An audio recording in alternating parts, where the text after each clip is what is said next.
Imaginez un homme seul dans une grotte, tremblant de peur, serrant sa femme dans ses bras en murmurant ces mots qui changeront l'histoire de l'humanité pour toujours. « Enveloppe-moi, enveloppe-moi ». Cet homme n'était ni roi, ni guerrier, ni savant célèbre. Il était orphelin, illettré, simple berger devenu commerçant. Pourtant, en cette nuit du 27e jour de Ramadan, dans l'obscurité de la grotte de Hira, l'ange Jibril lui apparut avec un commandement qui résonna comme le tonnerre. « Iqra, lis !» Comment cet homme transformera-t-il des tribus dispersées en une civilisation qui illuminera le monde entier? Comment une communauté persécutée, chassée de sa terre, deviendra-t-elle la lumière qui brillera de l'Espagne jusqu'aux confins de la Chine? Restez avec moi, car ce que vous allez découvrir n'est pas une simple histoire. C'est le récit d'une révolution spirituelle, d'un miracle humain, d'une transformation qui défie toute logique terrestre. Et avant de commencer ce voyage extraordinaire ensemble, je vous invite de tout cœur à vous abonner à cette chaîne et à activer la cloche de notification, car nous partageons ici des récits qui nourrissent l'âme et éveillent le cœur. Partagez cette vidéo avec ceux que vous aimez, car la connaissance est la plus belle aumône que l'on puisse offrir. Maintenant, installez-vous confortablement, ouvrez votre cœur, et laissez-moi vous raconter l'histoire la plus bouleversante de l'humanité. Il était une fois, dans le désert brûlant de l'Arabie, une ville appelée la Mecque. C'était une terre aride, entourée de montagnes stériles, où le soleil frappait sans merci et où l'eau était plus précieuse que l'or. Mais au cœur de cette ville se dressait la Kaaba, cette maison sacrée construite par le prophète Ibrahim et son fils Ismaïl, des siècles auparavant, comme un sanctuaire dédié à l'adoration du Dieu unique. Pourtant, avec le temps, les hommes avaient oublié. Ils avaient rempli la Kaaba de 360 idoles, transformant le temple du monothéisme en un panthéon de pierres muettes. Les tribus arabes vivaient dans l'ignorance, enterrant leurs filles vivantes par honte, s'entretuant pour des querelles tribales qui duraient des générations, adorant des statues qu'ils sculptaient de leurs propres mains. Dans cette obscurité, un homme se distinguait par sa droiture. On l'appelait Al-Amin, le digne de confiance. Son nom était Muhammad ibn Abdullah. Orphelin de père avant sa naissance, orphelin de mère à l'âge de 6 ans, élevé d'abord par son grand-père Abdul Muttalib, puis par son oncle Abu Talib, cet homme avait grandi dans la modestie, mais avec une noblesse de caractère qui forçait le respect. Il passait des nuits entières à méditer dans la solitude, se retirant régulièrement dans la grotte de Hira, fuyant le tumulte d'une société qu'il ne comprenait pas, cherchant des réponses aux questions existentielles qui brûlèrent son âme. Et c'est là, dans cette grotte, à l'âge de 40 ans, que tout bascula. La nuit était paisible, le silence profond. Quand soudain, une présence immense remplit l'espace. L'ange Jibril apparut dans toute sa majesté, une créature de lumière si imposante qu'elle emplissait l'horizon entier. « Lis !» ordonna l'ange. Muhammad, terrifié, répondit « Je ne sais pas lire. » L'ange le serra contre lui avec une force inimaginable, puis répéta « Lis !» Par 3 fois, cette scène se répéta jusqu'à ce que les premiers versets du Coran descendent sur le cœur du prophète. « Lis, au nom de ton Seigneur qui a créé l'homme d'une adhérence. Lis, ton Seigneur est le très noble qui a enseigné par la plume, a enseigné à l'homme ce qu'il ne savait pas. » Muhammad descendit de la montagne, tremblant, bouleversé jusqu'au plus profond de son être. Il rentra chez lui et demanda à son épouse Khadija de l'envelopper dans un manteau. Cette femme noble, qui avait été la première à croire en lui, le consola et le rassura.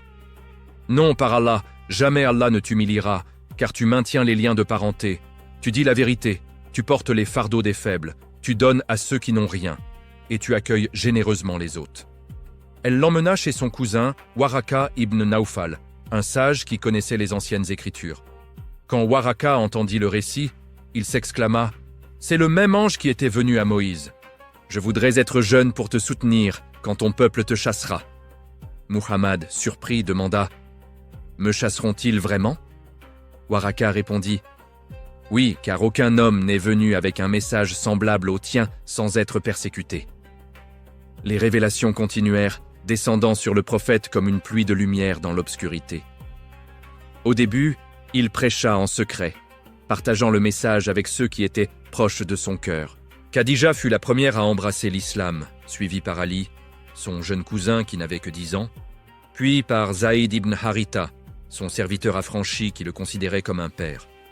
Abu Bakr, son ami le plus proche, un homme respecté pour sa sagesse et sa richesse, crut immédiatement et devint le pilier de cette nouvelle foi. Petit à petit, un cercle de croyants se forma, se réunissant dans la maison d'Al-Arqam, récitant les versets révélés, leur cœur transformé par la parole divine. Mais le secret ne pouvait durer éternellement. Après 3 années de prédication discrète, l'ordre vint du ciel. Avertis les gens qui te sont les plus proches.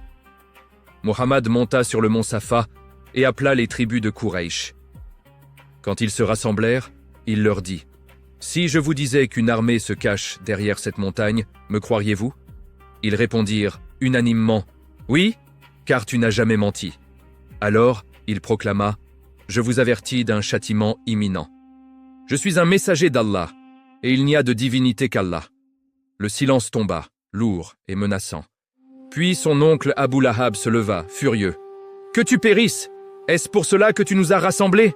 Et c'est à ce moment que descendit la sourate Al-Masad, maudissant Abu Lahab et sa femme pour leur hostilité. La persécution commença, terrible et implacable. Les nobles de Quraysh voyaient dans ce message une menace directe à leur pouvoir, à leur tradition, à leur commerce lucratif, centré autour des idoles de la Kaaba. Ils offrirent à Muhammad des richesses inimaginables, le pouvoir politique, les plus belles femmes, tout ce qu'un homme pouvait désirer dans ce monde. Mais le prophète refusa avec des paroles qui restent gravées dans l'histoire. « Par Allah, s'il plaçait le soleil dans ma main droite et la lune dans ma main gauche pour que j'abandonne cette mission, je ne le ferai pas jusqu'à ce qu'Allah la fasse triompher ou que je périsse en la défendant. » Alors, ils se tournèrent vers les croyants, surtout les plus faibles parmi eux. Bilal, l'esclave abyssin à la peau noire, fut traîné sous le soleil brûlant du désert, une pierre massive posée sur sa poitrine, tandis que son maître, Umayya ibn Khalaf, hurlait « Renie Muhammad ou meurs !»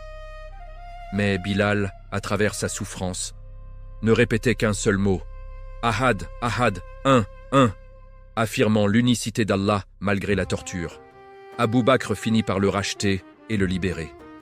Yassir et son épouse Soumaïa, ainsi que leur fils Ammar, furent torturés sous le soleil. Le prophète passa près d'eux et, les larmes aux yeux, ne put que leur dire « Patience, ô famille de Yassir, car votre rendez-vous est au paradis. » Soumaïa devint la première martyre de l'islam, tuée par la lance d'Abu Jahl. Face à cette oppression insoutenable, le prophète conseilla à certains de ses compagnons d'émigrer vers l'Abyssinie, un royaume chrétien dirigé par un roi juste appelé le Négus. 11 hommes et 4 femmes partirent en secret, traversant la mer Rouge pour trouver refuge. Mais Quraysh ne voulait pas les laisser en paix. Ils envoyèrent 2 émissaires avec des cadeaux précieux pour convaincre le Négus de leur livrer ces renégats. Le roi, homme sage et équitable, convoqua les musulmans pour entendre leur version. Jafar ibn Abi Talib, cousin du prophète, se leva et prononça un discours qui reste gravé dans les annales.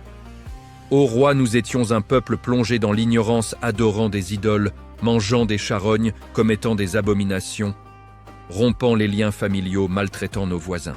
Le fort parmi nous dévorait le faible. Puis Allah nous a envoyé un messager, l'un des nôtres, dont nous connaissions la véracité, l'honnêteté et la pureté. Il nous a appelés à n'adorer qu'Allah seul, à délaisser les pierres et les idoles que nous et nos ancêtres adorions. Il nous a ordonné d'être véridiques, de restituer les dépôts, de maintenir les liens de parenté, d'être bons envers nos voisins, de nous abstenir des interdits et du sang versé. » Le Négus, ému, demanda « As-tu avec toi quelque chose de ce qu'Allah lui a révélé ?» Jafar récita alors les premiers versets de la sourate Mariam, racontant l'histoire miraculeuse de la naissance de Jésus et de sa mère Marie. Le roi pleura jusqu'à mouiller sa barbe et les évêques autour de lui pleurèrent aussi. Le Négus déclara « Ceci et ce que Jésus a apporté viennent de la même source de lumière. » Il refusa de livrer les musulmans et renvoya les émissaires de Quraysh avec leurs cadeaux. Pendant ce temps, à la Mecque, un événement extraordinaire allait changer le cours de l'histoire. Omar ibn al-Khattab, l'un des hommes les plus féroces et les plus opposés à l'islam, sortit un jour l'épée à la main, déterminé à tuer Muhammad. En chemin, quelqu'un lui dit « Avant de tuer Muhammad, va voir ce qui se passe dans ta propre maison.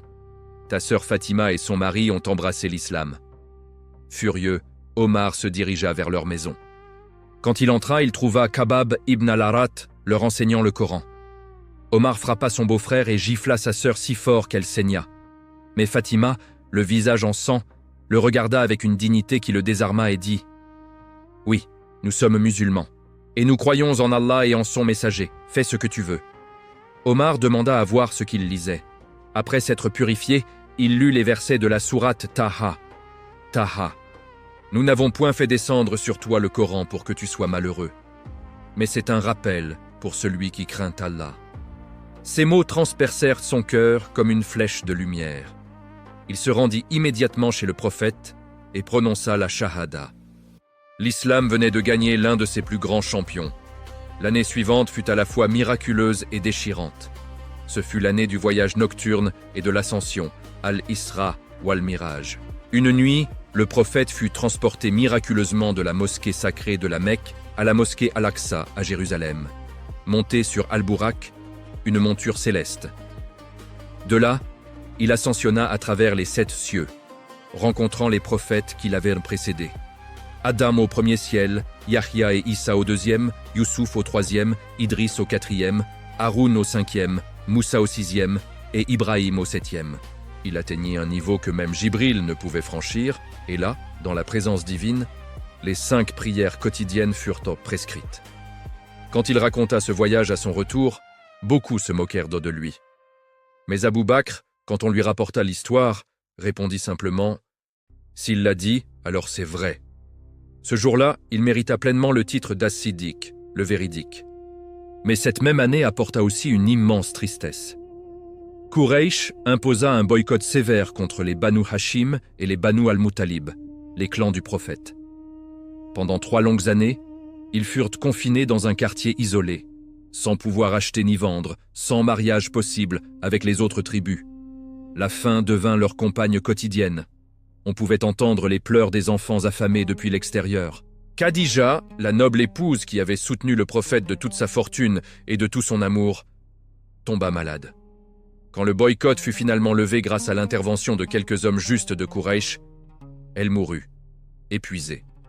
Quelques jours plus tard, Abu Talib, l'oncle qui avait protégé Muhammad toute sa vie, mourut aussi, bien qu'il n'ait jamais embrassé l'islam.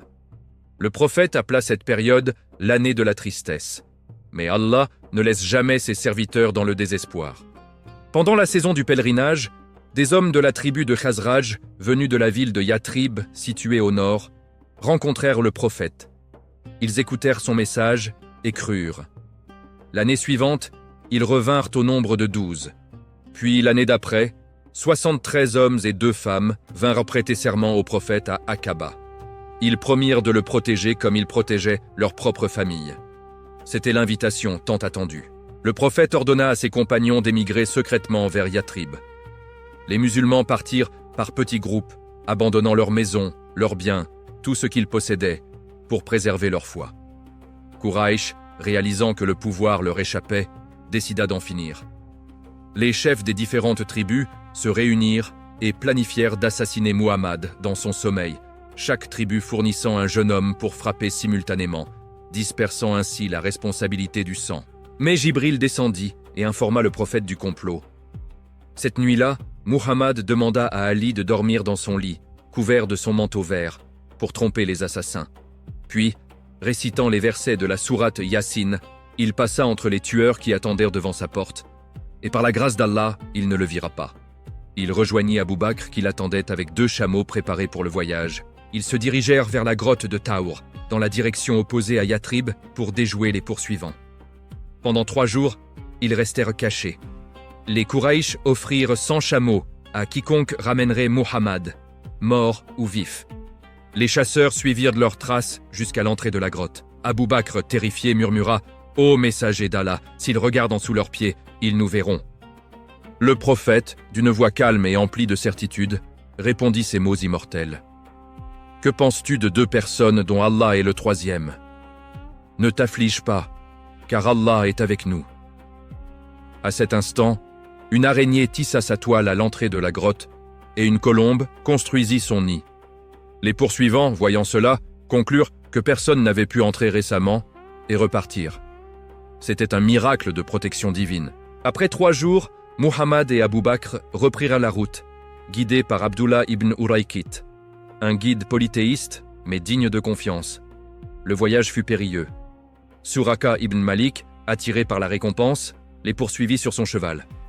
Mais chaque fois qu'il s'approchait, les jambes de son cheval s'enfonçaient dans le sable jusqu'au ventre. Terrorisé, il comprit qu'il y avait là une protection divine et demanda pardon au prophète, qui lui pardonna et lui demanda de retourner et de détourner les autres poursuivants. Enfin, après des jours de voyage épuisants, ils aperçurent les palmiers de Yathrib. Les habitants, qui attendaient depuis des jours, montèrent sur les toits et chantèrent « Tala'a al-Badru alayna » La pleine lune s'est levée sur nous depuis les collines de Wada. La gratitude nous incombe tant que quelqu'un invoque Allah. Les Ansar, les habitants de Médine, accueillirent les Muhajiruns, les émigrés, avec un amour et une générosité inégalés. Ils partagèrent leurs maisons, leurs biens, leurs terres. Le prophète établit la fraternité entre chaque émigré et chaque Ansar. C'était la naissance d'une nouvelle société, fondée non sur les liens du sang, mais sur les liens de la foi. Yathrib devint Médine, la ville illuminée. Le prophète y établit une constitution, un pacte qui garantissait les droits de tous, y compris des tribus juives qui vivaient là. Il construisit la première mosquée, pierre par pierre, travaillant lui-même avec ses compagnons. L'appel à la prière résonna pour la première fois, la voix puissante de Bilal s'élevant au-dessus des maisons. « Allahu Akbar! Allahu Akbar! Allah est le plus grand !» C'était le début d'une ère nouvelle, mais la paix ne devait pas durer. Quraysh ne pouvait accepter cette défaite. La 2e année après l'hégire, ils rassemblèrent une armée de 1000 combattants, lourdement armés, pour écraser cette nouvelle communauté. À Médine, les musulmans ne comptaient que 313 hommes, mal équipés, avec seulement 2 chevaux et 70 chameaux. Mais ils avaient quelque chose de plus précieux, la foi, la certitude qu'Allah combattait avec eux. Les 2 armées se rencontrèrent à Badr, près d'un puits dans le désert. Le prophète passa la nuit en prière, suppliant Allah avec des larmes. « Ô Allah, si ce petit groupe périt aujourd'hui, tu ne seras plus adoré sur terre. » À l'aube, il sortit et récita. Cette multitude sera mise en déroute et ils tourneront le dos. La bataille commença par des duels, selon la tradition arabe. Hamza, l'oncle du prophète, Ali et Ubaïda affrontèrent 3 champions de Quraysh et les vainquirent. Puis, les 2 armées s'affrontèrent. Les anges descendirent pour combattre aux côtés des croyants. Les compagnons rapportèrent avoir vu des cavaliers vêtus de blanc et montés sur des chevaux marqués, frappant l'ennemi. La victoire fut éclatante. 70 polythéistes furent tués, 70 capturés, et seulement 14 musulmans tombèrent martyrs. C'était la victoire du jour du Furqan, le jour où Allah sépara la vérité du mensonge. Mais cette victoire enflamma la soif de vengeance des Quraysh. L'année suivante, ils revinrent avec 3000 guerriers menés par Abu Sufyan. Les musulmans, au nombre de 700, se préparèrent à les affronter au mont Uhud. Le prophète positionna 50 archers sur une colline avec l'ordre strict de ne jamais abandonner leur position. Au début, la bataille tourna en faveur des musulmans.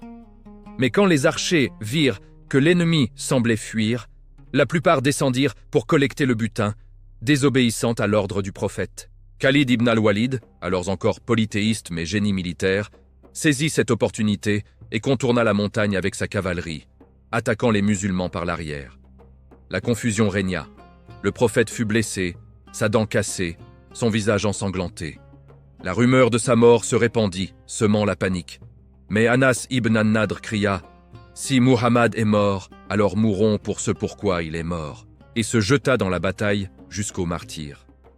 Le prophète, malgré ses blessures, se releva et rassembla ses compagnons. 70 musulmans tombèrent ce jour-là, dont Hamza, le lion d'Allah, tué par Washi, un esclave envoyé spécialement pour cette mission. Quand le prophète vit le corps mutilé de son oncle bien-aimé, il pleura et jura qu'il vengerait cette cruauté.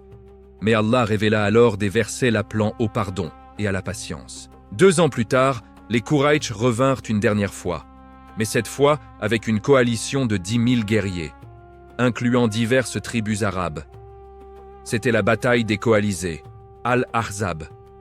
Les musulmans, ne pouvant affronter une telle armée en bataille ouverte, creusèrent une tranchée autour de Médine, une stratégie suggérée par Salman al-Farisi, un compagnon persan. Pendant des jours, hommes, femmes et enfants creusèrent la terre gelée, affamés, épuisés. Le prophète creusait avec eux, une pierre attachée sur son ventre pour tromper la faim. Quand ils rencontrèrent un rocher qu'ils ne pouvaient briser, le prophète prit la pioche et, à chaque coup, une étincelle jaillissait et il prédisait la conquête future de la Perse, de Rome, du Yémen. Les coalisés arrivèrent et furent stupéfaits par la tranchée. Ils assiégèrent Médine pendant près d'1 mois, mais ne purent la franchir. Le froid, le vent violent, la faim et les dissensions internes minèrent leur morale. Allah envoya un vent glacial qui arracha leurs tentes et éteignit leur feu. Finalement, démoralisés, ils se retirèrent.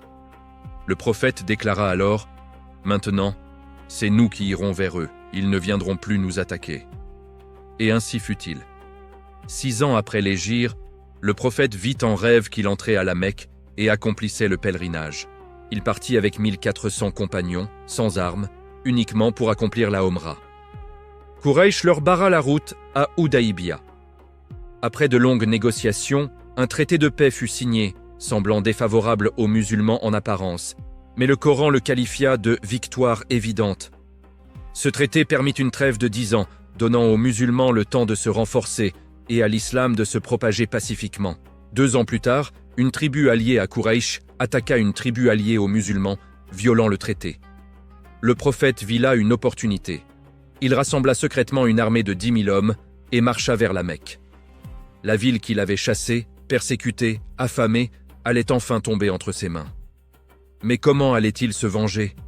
Abu Sufyan, le chef de Quraych qu'il avait combattu pendant des années, vint en tremblant demander la sécurité. Le prophète, dans un acte de magnanimité qui stupéfia le monde, accorda l'amnistie générale.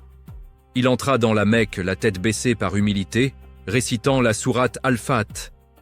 Il alla directement à la Kaaba et, de son bâton, fit tomber les 360 idoles une par une, récitant « La vérité est venue et le faux a disparu, car le faux est destiné à disparaître. » Puis il se tint devant les Qurayshites, rassemblés, terrorisés, attendant son jugement. Il leur demanda « Que pensez-vous que je vais faire de vous ?» Ils répondirent « Du bien, tu es un frère noble, fils d'un frère noble. » Alors il prononça ces paroles qui résonnèrent à travers les siècles. « Allez, vous êtes libres. » Il pardonna à ceux qui avaient tué ses compagnons, torturé les croyants, l'avaient chassé de sa ville natale. Ce jour-là, la noblesse de l'islam brilla plus que jamais. Des milliers embrassèrent l'islam, non par l'épée, mais par la beauté du pardon et de la miséricorde. Les tribus d'Arabie, voyant la conquête pacifique de la Mecque et la magnanimité du prophète, vinrent l'une après l'autre embrasser l'islam. L'année 9 après l'hégire fut appelée l'année des délégations, tant les tribus affluaient pour prêter allégeance. L'Arabie entière, fragmentée depuis des siècles, s'unifiait sous la bannière de l'unicité divine. La 10e année après l'hégire, le prophète accomplit son pèlerinage d'adieu. Plus de 100 000 musulmans l'accompagnèrent. Sur le mont Arafat, il prononça son sermon final, un discours qui demeure un chef-d'œuvre de sagesse universelle. Il dit « Ô gens, écoutez mes paroles, car je ne sais pas si je vous rencontrerai à nouveau après cette année en ce lieu.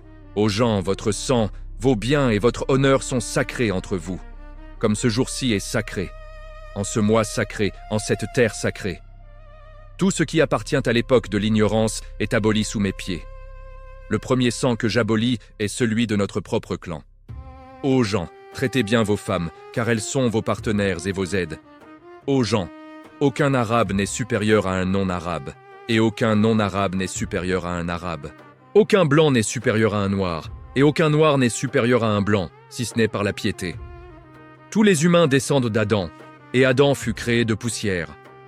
Puis il demanda « Ai-je transmis le message ?» 100 000 voix crièrent « Oui !» Il leva les mains au ciel et dit « Ô Allah, sois témoin !» Puis descendit le verset « Aujourd'hui, j'ai parachevé pour vous votre religion, et accomplis sur vous mon bienfait. Et j'agrée l'islam comme religion pour vous. » Les compagnons pleurèrent, comprenant que ces paroles annonçaient la fin proche du prophète.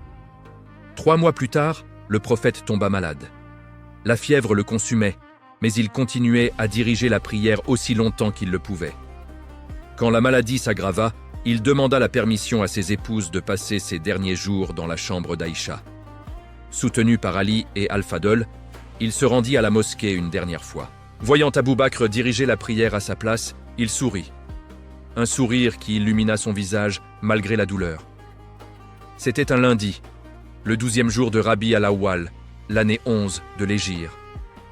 Le prophète Mohammed, l'homme qui avait transformé le monde, rendit son âme à son Créateur, sa tête reposant sur les genoux d'Aïcha. La nouvelle se répandit comme un éclair dévastateur. Omar, incapable d'accepter cette réalité, sortit l'épée à la main, menaçant quiconque oserait dire que le prophète était mort. Mais Abou Bakr entra dans la chambre, découvrit le visage de son ami bien-aimé, l'embrassa et dit « Tu es bon vivant et mort ». Puis il sortit et s'adressa aux musulmans effondrés. « Ô gens, celui qui adorait Muhammad, qu'il sache que Muhammad est mort. Mais celui qui adore Allah, qu'il sache qu'Allah est vivant et ne meurt jamais. » Et il récita le verset. « Muhammad n'est qu'un messager. Des messagers sont passés avant lui. S'il mourait ou s'il était tué, retourneriez-vous sur vos pas ?» À ces mots, Omar tomba à genoux, réalisant la vérité. Les musulmans pleurèrent, mais ils ne vacillèrent pas. La foi qu'il avait plantée en eux était plus forte que la mort.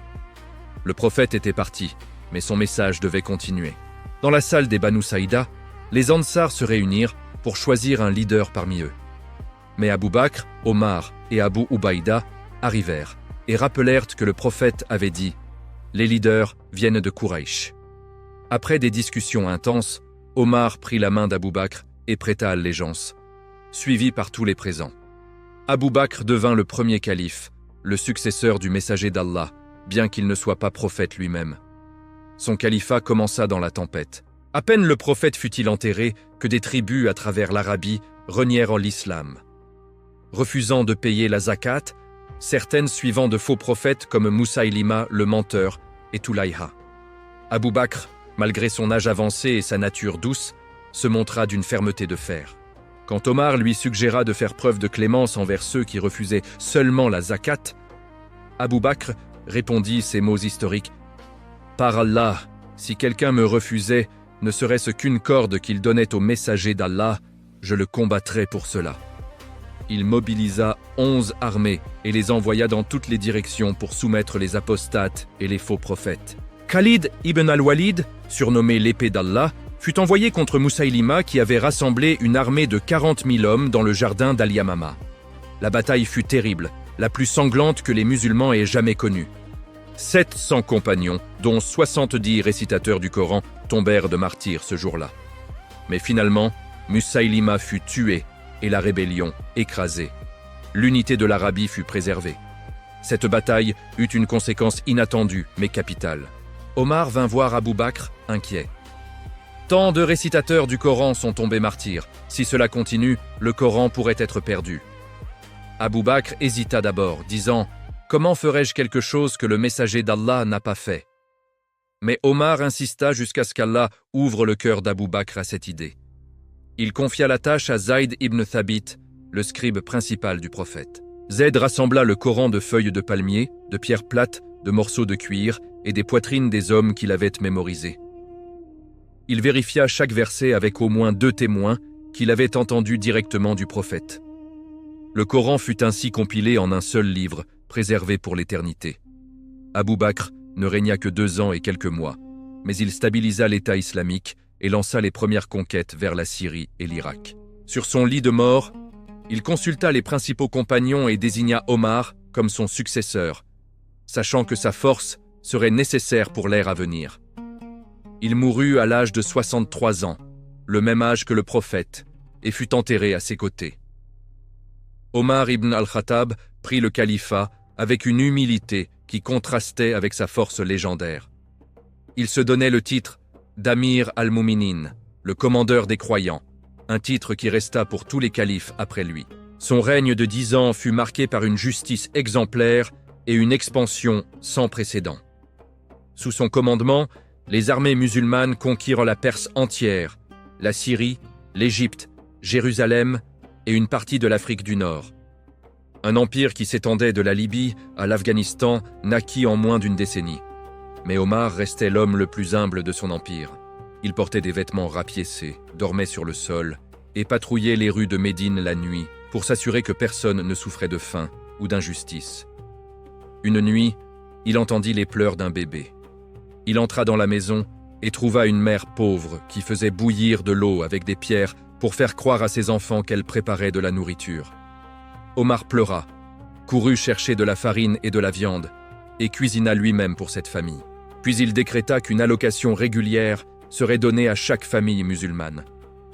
Quand il entra à Jérusalem après sa conquête, le patriarche Sophronius lui remit personnellement les clés de la ville.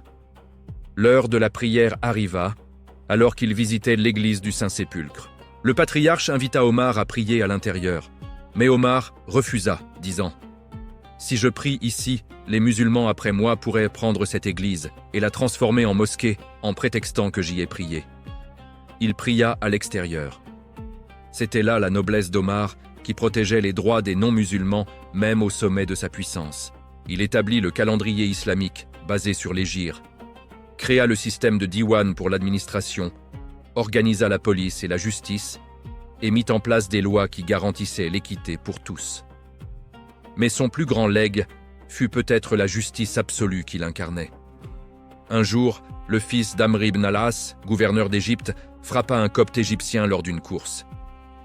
L'Égyptien vint se plaindre à Omar à Médine. Omar fit venir le gouverneur et son fils de l'Égypte et donna le fouet à l'Égyptien en lui disant « Frappe le fils du noble !»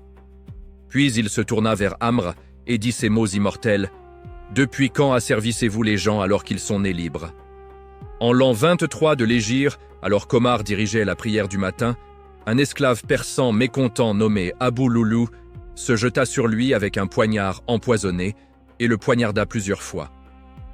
Omar, gravement blessé, termina la prière et demanda « Qui m'a tué ?» Quand on lui dit que c'était un non-musulman, il soupira de soulagement. « Louange à Allah, qui n'a pas fait que ma mort vienne de la main d'un homme qui s'est prosterné devant Allah, ne serait-ce qu'une seule fois. » Sur son lit de mort, il désigna un conseil de 6 compagnons pour choisir le prochain calife. Il demanda à être enterré aux côtés du prophète et d'Abou Bakr, et Aïcha, que son âme soit apaisée, accepta de céder sa place pour lui. Le conseil choisit Uthman ibn Affan, l'homme aux 2 lumières, ainsi surnommé car il avait épousé 2 filles du prophète. Uthman était connu pour sa générosité incommensurable. C'était lui qui avait acheté le puits de Rouma pour le rendre accessible à tous gratuitement. Lui qui avait financé l'armée de la difficulté avec 10 000 dinars. Son califat dura 12 ans, pendant lesquels l'expansion de l'islam continua jusqu'en Afrique du Nord, en Asie centrale et au-delà. Son plus grand accomplissement fut l'unification du Coran en un seul dialecte. Alors que l'islam se répandait dans différentes régions, les récitations variaient selon les dialectes locaux, créant des confusions. Uthman consulta les compagnons et décida de standardiser le Coran selon le dialecte de Quraysh, celui dans lequel il avait été révélé au prophète. Il fit faire plusieurs copies de ce mouchaf unifié et les envoya dans toutes les provinces, ordonnant la destruction des copies non standardisées. Certains s'opposèrent à cette décision, ne comprenant pas sa sagesse. Mais aujourd'hui, nous réalisons que c'est grâce à Uthman que le Coran est resté intact et unifié à travers 14 siècles et dans tous les coins du monde. Mais les dernières années de son califat furent troublées. Des divisions apparurent dans la communauté. Certains accusèrent Uthman de favoritisme envers sa famille, les Omeyyades. Des rebelles vinrent d'Égypte, de Bassora et de Koufa, assiégeant sa maison à Médine. Les compagnons voulurent le défendre, mais Uthman, âgé de plus de 80 ans, refusa de verser le sang musulman pour sa protection. Il resta chez lui, jeûnant et récitant le Coran. Un vendredi matin, jour de la prière du vendredi de l'an 35 de l'Hégire, les rebelles pénétrèrent dans sa maison pendant qu'il récitait le Coran. Ils le frappèrent, alors que le livre saint était ouvert devant lui. Son sang coula sur les pages du verset « Allah te suffira contre eux ». Sa femme Naïla essaya de le protéger et ses doigts furent coupés. Uthman tomba martyr, le premier calife assassiné, ouvrant une ère de fitna, de division, qui allait déchirer la Oumma. Après le meurtre d'Uthman, les musulmans se tournèrent vers Ali ibn Abi Talib, le cousin et gendre du prophète, le premier garçon à avoir embrassé l'islam, le brave guerrier qui n'avait jamais fui une bataille, le savant dont le prophète avait dit « Je suis la cité du savoir et Ali en est la porte ». Ali accepta le califat à contre-cœur, sachant que les temps étaient difficiles et la communauté divisée. Son califat fut marqué par des guerres civiles tragiques qui opposèrent des musulmans à d'autres musulmans. La première fut la bataille du Chameau, où Aïcha, Talha et Zubaïr, que leurs âmes reposent en paix, marchèrent contre Ali, exigeant justice pour le sang d'Uthman. Ali ne voulait pas cette guerre, mais elle devint inévitable. Des milliers de compagnons périrent ce jour-là. Quand Ali vit le chameau d'Aïcha tomber et la bataille se terminer, il pleura et dit « Que notre mère soit en sécurité ». Il la renvoya à Médine avec tous les honneurs. Puis vint la bataille de Siffin contre Muawiya, le gouverneur de Syrie et cousin d'Uthman, qui refusait de prêter allégeance tant que les meurtriers d'Uthman n'étaient pas punis. Les deux armées se firent face pendant des mois, essayant d'éviter le combat. Mais finalement, la bataille éclata, et elle dura des jours. Quand l'armée de Muawiya commença à perdre, Amr ibn al-As suggéra une ruse. Ils levèrent des copies du Coran sur leurs lances, appelant à l'arbitrage du livre d'Allah. Une partie de l'armée d'Ali força leur calife à accepter l'arbitrage. Les deux camps se retirèrent, mais la division s'aggrava. Un groupe se sépara de l'armée d'Ali, les Khawarij, les sortants, qui rejetaient à la fois Ali et Muawiya, disant « Le jugement n'appartient qu'à Allah ». Ils devinrent extrémistes, déclarant apostates tous ceux qui n'étaient pas d'accord avec eux. Ali fut forcé de les combattre à Nahrawan. C'était une bataille douloureuse, car ces gens priaient, jeûnaient et récitaient le Coran avec passion, mais leur compréhension était déviée.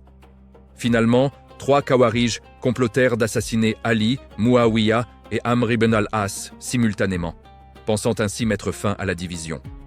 Seul l'assassinat d'Ali réussit. Un matin du mois de Ramadan de l'an 40 de l'Hégire, alors qu'Ali se rendait à la mosquée pour la prière de l'aube, Ibn Muljam le frappa avec une épée empoisonnée sur la tête. Ali tomba en récitant « J'ai gagné par le Seigneur de la Kaaba ». Il mourut 2 jours plus tard, rejoignant son cousin et beau-père Muhammad dans les jardins du paradis. Avec la mort d'Ali se termina l'ère des califes bien guidés, cette période bénie de 30 ans où la justice, la piété et la sagesse régnaient. La communauté entra ensuite dans l'ère des dynasties, d'abord les Omeyyades, puis les Abbassides, et l'islam continua de se répandre, atteignant l'Espagne à l'ouest et la Chine à l'est, établissant une civilisation qui préserva le savoir antique, innova dans les sciences, les mathématiques, la médecine et l'astronomie, et donna au monde des merveilles architecturales qui témoignent encore aujourd'hui de sa grandeur. Et ainsi se termine ce voyage à travers 900 ans d'histoire islamique, depuis la première révélation dans la grotte jusqu'à la fin de l'ère des califes bien guidés. Mais que retenir de tout cela, mes frères et sœurs? Quelle leçon pour nos cœurs, quelle lumière pour nos âmes? La première leçon est celle de la transformation.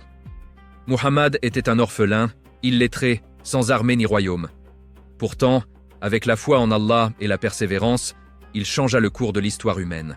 Cela nous enseigne qu'aucune épreuve n'est trop grande, aucune situation n'est désespérée quand Allah est avec nous. Les compagnons étaient des esclaves torturés, des pauvres méprisés, mais ils devinrent les lumières qui illuminèrent le monde. Vous aussi, peu importe votre situation actuelle, vous pouvez devenir une source de bien pour l'humanité. La deuxième leçon est celle du sacrifice. Ces hommes et ces femmes ont tout abandonné pour leur foi, leur maison, leur famille, leurs richesses, et parfois même leur vie. Sumayya mourut pour ne pas renier Allah. Bilal endura la torture en répétant « Ahad ». Les Muhajiroun laissèrent tout derrière eux. Que sacrifions-nous aujourd'hui pour notre foi? Sommes-nous prêts à abandonner ne serait-ce qu'un petit péché, une petite mauvaise habitude, pour nous rapprocher d'Allah? La troisième leçon est celle de l'unité. Quand les musulmans étaient unis, malgré leur petit nombre, ils vainquirent des empires. Mais quand la division entra parmi eux, le sang des croyants coula par les mains d'autres croyants. La fitna qui débuta avec l'assassinat d'Uthman nous rappelle que la division est notre plus grande faiblesse. Aujourd'hui, la Oumma est fragmentée en sectes, en nations, en idéologies. Le remède est de revenir à l'essentiel, l'unicité d'Allah, l'amour du prophète et la fraternité basée sur la foi, non sur la tribu, la couleur ou la nationalité. La quatrième leçon est celle de la justice. Omar dormait sous un arbre sans garde du corps, confiant que sa justice le protégeait. Il disait « Si une brebis trébuche sur les rives de l'Euphrate, je crains qu'Allah me demande des comptes pour elle. » Aujourd'hui, où est cette justice? Comment traitons-nous les faibles, les pauvres, les opprimés? L'islam est venu pour établir la justice, pas pour créer des hiérarchies d'oppression. La cinquième leçon est celle du pardon. Le prophète, au sommet de sa victoire, pardonna à ceux qui l'avaient persécuté pendant 20 ans. Il aurait pu se venger, mais il choisit la miséricorde. Cela nous enseigne que la vraie force n'est pas dans la vengeance, mais dans la capacité de pardonner. Combien d'entre nous gardent de la rancune pour des offenses bien moindres? La sixième leçon est celle de la connaissance. Le premier mot révélé fut « Iqra », lis.